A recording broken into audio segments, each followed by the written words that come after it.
Hello అండి అందరికీ. ఇవాళ వచ్చేసి మిరియాలతో టమాటో రసం ఎలా తయారు చేసుకోవాలో తెలుసుకుందాము. ఇప్పుడైతే winter season, cold, cough, flu, viral ఫీవర్తో సఫర్ అవుతుంటారు. వాళ్ళకైతే ఇది మంచి రెమెడీ తీసుకోవటానికి.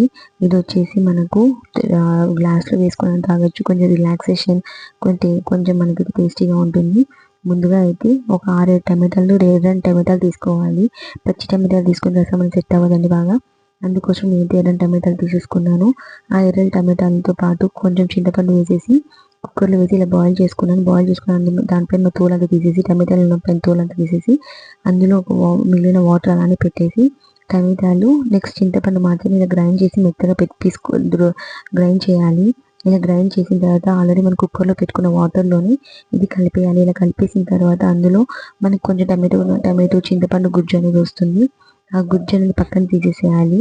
మన టమాటో రసంలో అనేది ఇలాంటివి ఏమి ఉండవు. ఇలా గుజ్జు తీసేసిన తర్వాత పక్కన ఒక కడాయి పెట్టుకొని, ఆ కడాయిలో వచ్చేసి ఆయిల్ వేయాలి. ఆయిల్ వేసాక ఆవాలు, జీలకర్ర వేసిన తర్వాత ఒక 6-7 వెల్లుల్లిపాయలు వేసుకొని అది రెడ్ కలర్లో వచ్చేంత వరకు పెట్టుకోవాలి. ఆ తర్వాత 4-5 ఎండుమిరపకాయలు వేసేసి, కరివేపాకు వేసేసి ఒక 2-3 మినిట్స్ తర్వాత వేయాలి. తర్వాత వేసిన తర్వాత ఆల్రెడీ మనం కుక్కర్లో పెట్టుకున్న టమాటో గుజ్జులో ఇది తిరువాత అనేది వేసేయాలి. అందులో నేనైతే రసం పౌడర్ వేసాను, పసుపు వేయాలి. ఆల్రెడీ నేను మిరియాలు అయితే పౌడర్ చేసి పెట్టుకున్నాను. ఆ పౌడర్ని ఒక 2-3 స్పూన్స్ యాడ్ చేయాలి.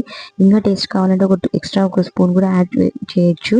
అందులో లాస్ట్లో కొత్తిమీర వేయాలి గార్నిష్ కోసం. ఇక కొత్తిమీర వేసేసి మనం మళ్ళీ స్టవ్ మీద పెట్టేయాలి. ఇలా పెట్టిన తర్వాత ఒక 10-15 మినిట్స్ అలానే బాయిల్ చేయాలి. అలా బాయిల్ చేస్తూనే మనకు బెల్లం అనేది కొంచెం ఒక స్పూన్ అంత బెల్లం అలా తీసేసుకొని వేసేయాలి రసంలో.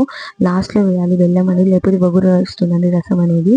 ఇలా వేసిన తర్వాత ఒక 5-10 మినిట్స్ పెట్టేసి కంప్లీట్ ఒక 20 మినిట్స్ పెట్టేయాలి. ఇలా పెట్టేసిన తర్వాత మనము లాస్ట్లో నేనైతే నువ్వులు ఆల్రెడీ పొడి చేసి పెట్టుకున్నాను కదండి, ఆ నువ్వుల పొడి కూడా యాడ్ చేయొచ్చు. రసం అనేది పర్ఫెక్ట్గా వస్తుంది. ఇలా నువ్వుల పొడి కూడా ఒక స్పూన్ వేస్తే చాలు. ఇలా నువ్వుల పొడి లేకపోతే కొబ్బరి తురుము కూడా వేసుకోవచ్చు టేస్ట్ కోసము.